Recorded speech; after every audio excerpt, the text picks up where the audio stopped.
wanted to do this video to kind of review some of the things that we had discussed in the office, as well as try to answer a lot of the common questions that come up now that you've signed up for a cubital tunnel release. Remember that it is an outpatient procedure. You come into the surgery center, go home the same day. You will need to have somebody drive you home and keep an eye on you.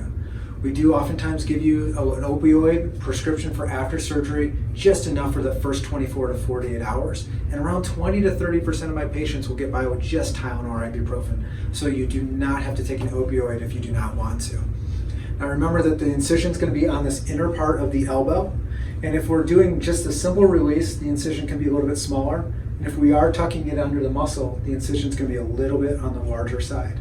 When you wake up, you'll have a wrap that goes from your upper arm down through your forearm. Again, if we do the simple decompression here without tucking it under the muscle, that will be a wrap that ends up in your middle forearm.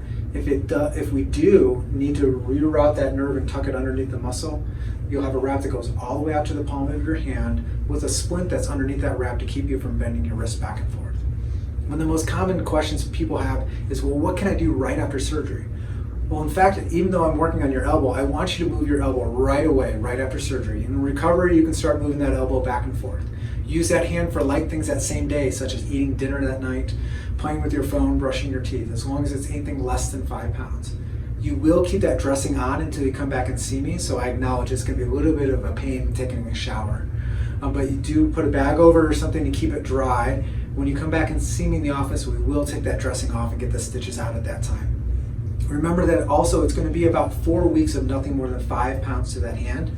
But again, you can be doing those light activities of daily living, making meals, doing light stuff around the house, typing immediately just a day or two after surgery.